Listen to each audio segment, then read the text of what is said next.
Yeah, get it on, got to get it on, no choice but to get it on mandate. Get it on. I'm Adam Carolla, and that's the professor. Sandy Ganz here at the LA Auto Show. That's right, and we're in a sea of the world's largest square footage of terrazzo on the planet. Yeah, it's nice work though. Somebody did a good job on this. Somebody got a grinder out.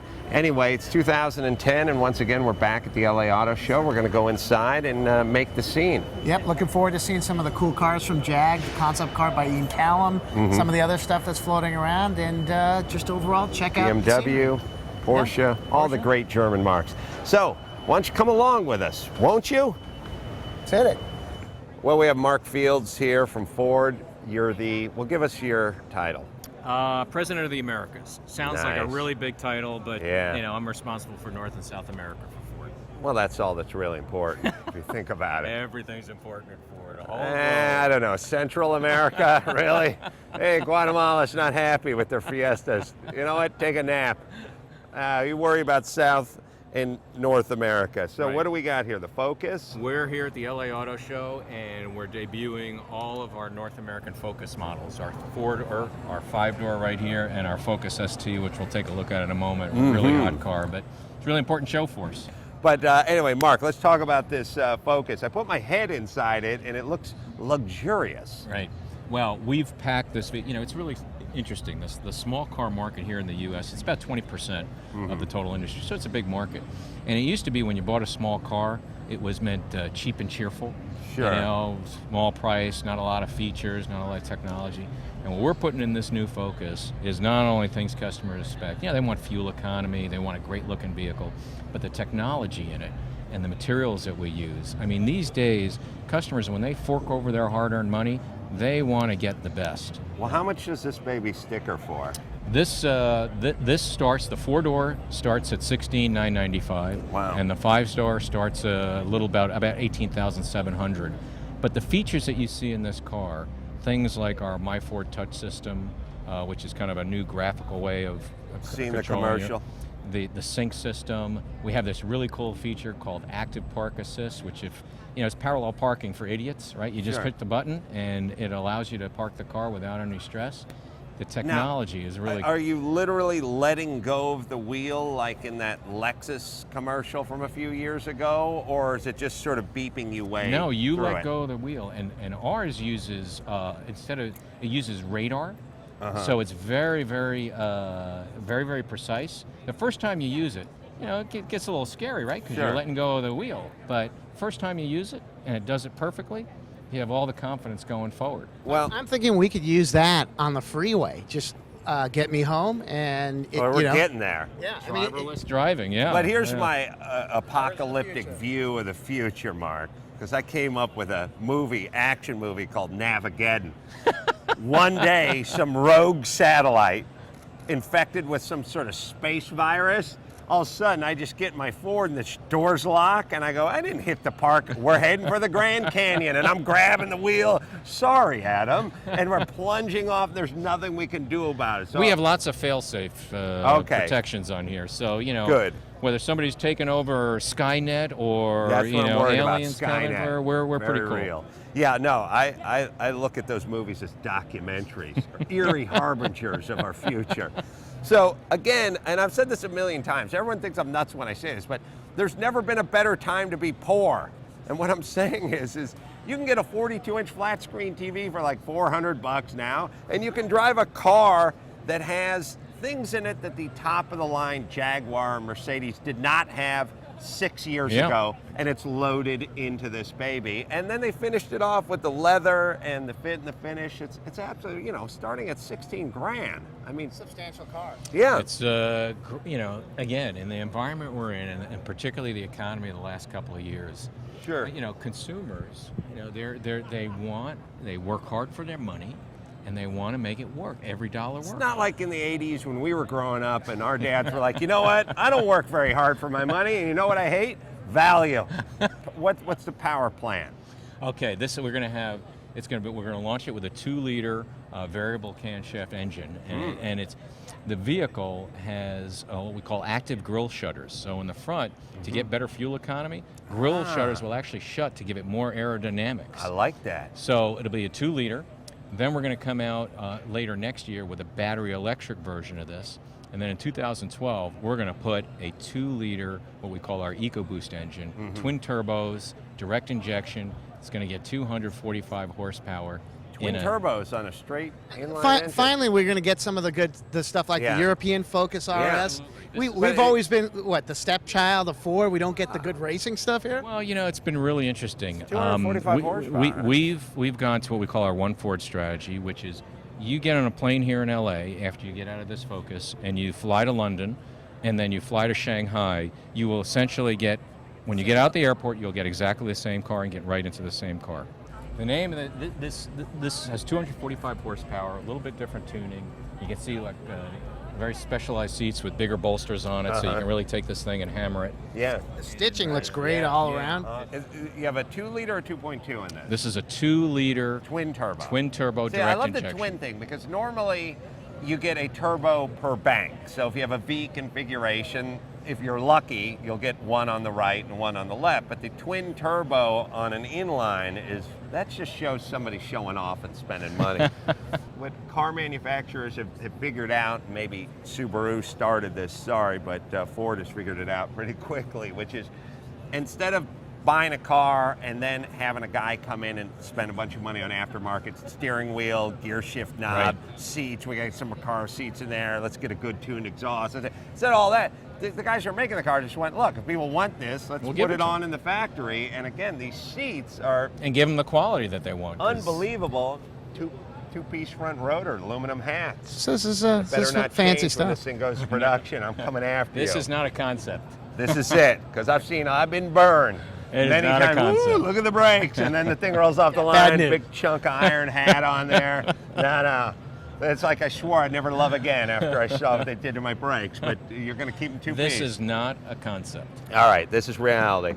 So the good news is, a lot of people, I think in the past, said, you know what, I'm going to buy American just because I'm patriotic, and God bless you, but now you can just buy American because they're the best built cars, and Ford is leading the way. And I'm really just kissing ass because I like to drive one of these for about a week and do a bleach burnout with it. Mark, all right, thanks Adam, a ton for thanks for having me on. I was going to say for showing up, but we came to you. So thanks for just hanging out. We're standing here at Porsche, not Porsche. Porsche. David Pryor is, what's your title here at Porsche? I'm the Vice President of Marketing. Luckiest man in the world. So he drives a lot of the new cars, hands them off, and then every year, new model, tries them out. A couple of donuts in the Costco parking lot about 4 a.m. in Burbank, and then passes them off. There are some perks to the job. This Speedster caught my eye behind me. A couple of things.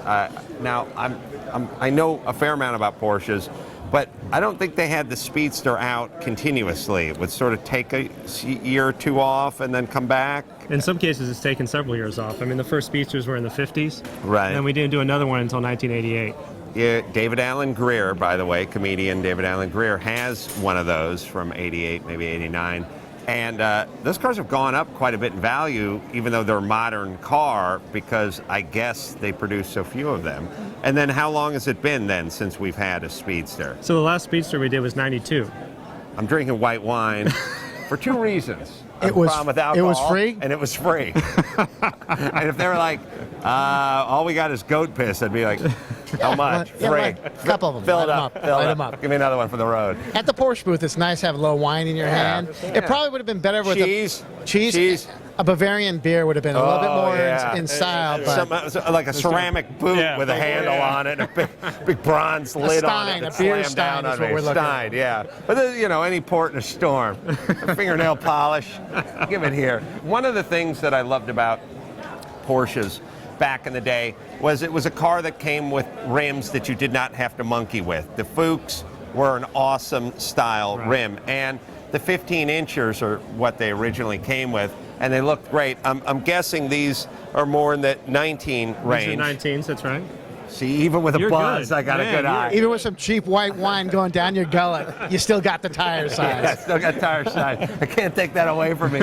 But Other than the size difference, they look to be very authentic in their representation of the old school Fuchs with the badge in the middle and even the weird, the castings and the whole thing. I mean, that was a great idea. Right. I mean, these are some of our coolest wheels we've ever done. They're in high demand out there on the market. They're only available on this car. And again, normally they do modern interpretations of them, which is really sort of reminds you of it, but you go, why didn't they just do it like they did it? Yeah. This is how they did it. So what do we have here? What's the power plant?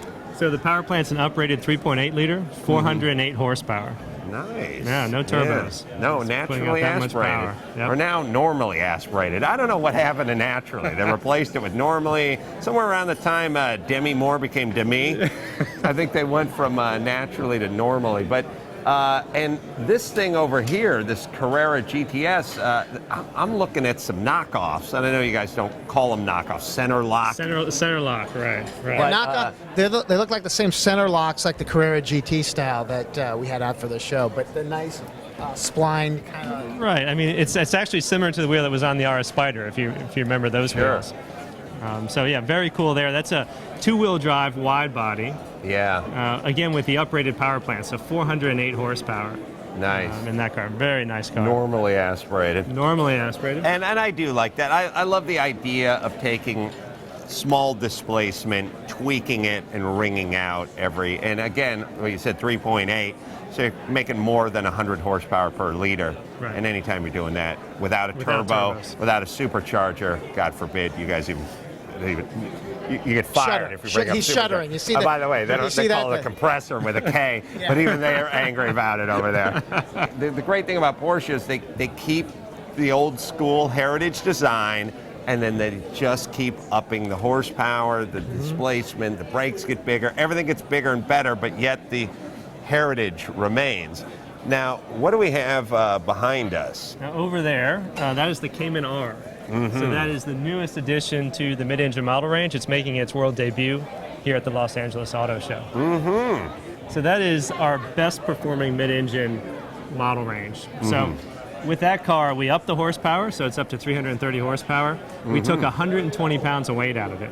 Really? Put a special suspension under it. This car performs unbelievably. Driver's car, and I can see that just the door handles are just a wisp of nylon. It looks like the Spider that was here last year with the pull straps and some of the other lightweight treatments. Exactly. It takes some of the ideas of the Spider and transfers it to the coupe, but with the stiffer structure of the coupe, we can do more with the suspension. So it actually, from a performance and handling standpoint, it's even a tiny notch above the Boxer Spider. And that 400 horse motor in that thing next, I think, is what's coming. It's coming. And what's the displacement of the motor? So that's a 3.4 liter. And what would that thing sticker for? 66,300. I got that in the ashtray of the Audi. Come on, you find that in your couch. You guys take plastic here, don't you? Pocket change for a famous celebrity like yourself. Yeah, that is a 6-speed, I'm guessing? 6-speed, or you can get the 7-speed PDK, the double clutch transmission. I like that. I like throwing it in the gear. I've turned the corner. First, the paddle shift seemed cool, and now it's great when you drive angry, like I do. The paddle shift, something you hit with your index finger in a very dainty way. You can't drive angry. No. Your girlfriend breaks up with you. You can't go, damn you, I'm using my index finger to click it into first gear. No, you gotta, damn you. And when you go into second, you gotta yank it back into second. So I like that. So for those who drive angry like I do, the paddle shift, just no can do. I gotta tell you, the Panamera, I have turned the corner on that car. At first I looked at it and I kind of went, and then I sort of really looked at it, and then I put my head into it and I saw the interior of that car. It's a lot of car for if you look at like the Aston, some of the other cars in the class. It's by far the best value, and the powertrain options, you can get it from, I think, the V6 down all the way up, push all the way up to the twin turbo. Right. Right. Yeah, you know. Yeah. And we even have a hybrid coming next year in that. Yeah, hold off on that. Really. Well, speaking of hybrids, you have one of your race car drivers An here. RS, isn't there a hybrid RS project you guys were working on as well? We do. It's Gt3 R Hybrid. It ran at Road Atlanta at Petit Le Mans this past October. And we have Patrick Long here who's driven the car. Well, I think we're going to talk to Patrick about driving that. But, you know, sometimes race car drivers aren't that sharp. I mean, they're good behind the wheel, but not in front of the mic. So maybe talk to you for just a second more about that. And by the way, I've talked to race car drivers where I went, what's the displacement of that race car you're driving at Indy? It's peppy. It makes a lot of horsepower. I had one guy go, it's an Indy car. I think it's got a 1.3 in there. I said, no, it does not have a 1.3. Oh, no, I'm pretty sure it's a 1.3. I said, maybe it's a 2.3, but it's probably bigger than that. And he goes, no, I'm pretty sure it's a 1.3. Then his tech guy came over and was like, nah, like give it stop trying to talk about it. Is it running off of electric motors at certain points in the race? It is. I mean, it's kind of a boost system, if you will. So there's a flywheel that sits in the passenger footwell, spins up to 40,000 RPM, and it builds up that speed under braking. And then the driver can simply push a button, and it sends the power to electric motors on the front. So the car is actually four-wheel drive. Wow. So the gas engine drives the rear, and the electric motors drive the front. And you get a lot of extra wear out of the brakes because it has the, I don't know if it has the, and I always mispronounce that word. Regenerative braking. Regenerative braking. Yeah, do you not have to do you go through as many pads in a pit stop? It does. I mean, the car lets us outlast our competition that way because it is easier on the brakes. It's also more fuel efficient, of course, as well. And how does it work with the rules committee? Did somebody say, well, wait a minute, these guys don't have to pit as often because they're not using as much fuel, so thus they must put a sandbag in their trunk, or no, it just takes a few brown envelopes. Payoffs. It's an old Ferrari. Payola. You know. Le Mans. Yeah, in Europe they understand. Even over here in the petite Le Mans, they understand how things work. Yeah, well, go ahead and make sure that thing's spinning at 40,000 RPM. 40,000 RPM, and you can hear it spin up. Get the scatter shield around that baby. I don't want any Big Daddy Don Garlett thing where it's flying off and taking someone's foot with it. Badness, some go, some blow in that case, and we don't want to see that in a Porsche, by the way. All right, standing here with Patrick Long and his race car, which is the Gt3 and it's the hybrid. And it's the first Gt3 R. Gt3 R, sorry. Get it right. And first hybrid race car ever, right? Am I right? First 911, first GT hybrid, and what's unique is we're not storing the energy in batteries. Right. You're storing it in that centrifuge thing that's it's a going flywheel, around, man.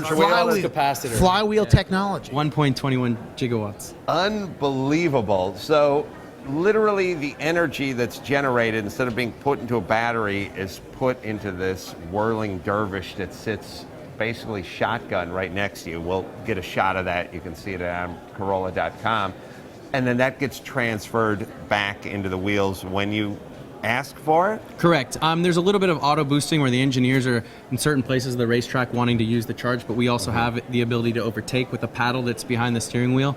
What's unique is that we're making the charge while braking, so it's wasted energy otherwise in deceleration, charging up the flywheel, and then it's redistributing it to the front wheels. So we basically have a standard 911 on the rear axle, and then we've got a front axle that's running about 200 horsepower or 20%, and that's active all-wheel drive at that point.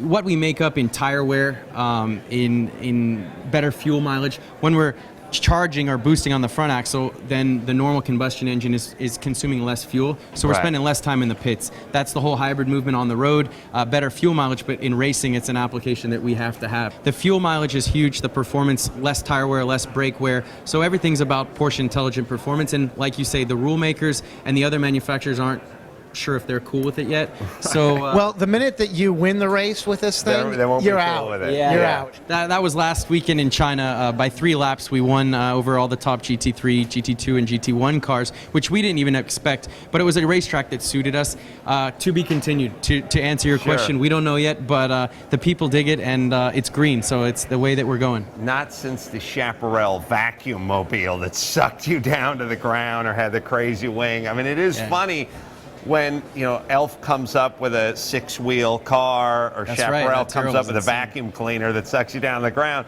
No one exactly knows what to do about it. It's sort of like that Disney movie where the mule kicked the field goal. They didn't know what to do. There's nothing in the rule book. You get one season and then you're out. Donkey can't kick a field goal.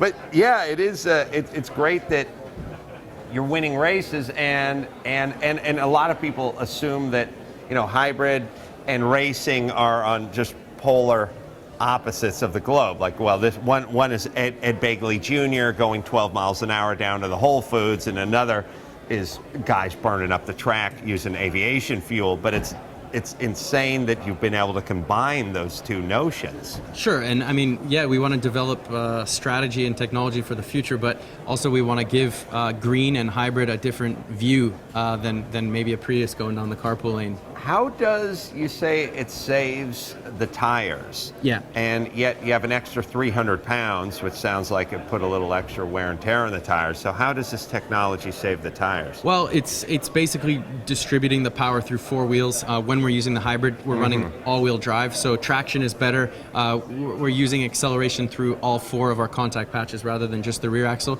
Also, distributing the weight a little more even. A 911 is known as awesome on traction, awesome on trail braking, but tough on the rear wheels because all the mass is in the back. So it's a little bit of all of that, and certainly consumables is one way we want to save, and fuel another way, but it's all a work in progress. It's still a rolling lab. Every time I get in it, it's a little different, so that's fun. You wonder if any rumblings from BMW, another great German car manufacturer. I wonder if they're thinking about doing something like this. Well, we've seen it in the prototype ranks with Audi and Peugeot going to turbo diesel, and once it becomes competitive and you have to have it, well, the manufacturers have to answer. Either they're going to go home and wait for the new era, or they're going to answer to what we're doing. And I have to think there's some key manufacturers, whether they're current competition of ours or new manufacturers, you're probably going to see a lot more of this, and it's definitely the wave of the future, I think, in motorsport. So the green buttons are... These are your traction control buttons, so up and down to increase or decrease.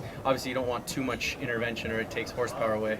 So kind of adjust as the tires wear. I love, it's weird, but it's funny that the race cars have the big, everything's just like short throw everything on the street, and then the race cars have the big, long, honking levers. Yeah, part of it's mechanical advantage. The other part's just to get it as close as you can to the wheel, so it's a quicker...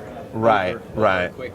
And what's this for? That's a release lock for rear, reverse, and neutral, so that you don't get it under speed. Does this thing make a sound? Yeah, it sounds like your finger rubbing around the top of a wine glass. It kind of like as a hollow. Oh, really? And you can hear it when it gets up to 40,000 it's RPMs? Kind of disturbing in the beginning. I could see it being distracting. And what is it physically made out of? I mean, the flywheel it's a part. composite mixture with a bit of plastic, and you've got some magnetic content in it as well. Really? And the real challenge for us has been cooling it. It's all liquid cooled. Sure. So keeping that. Oh, is that what this is? Yeah, there's a tremendous amount of heat buildup. And there's heat exchanges for this thing somewhere, and then and all the a intakes. pump that goes with that as well. Yeah, because it's crazy heat. Yep. Do they cool it with oil or they cool it with water? Oil.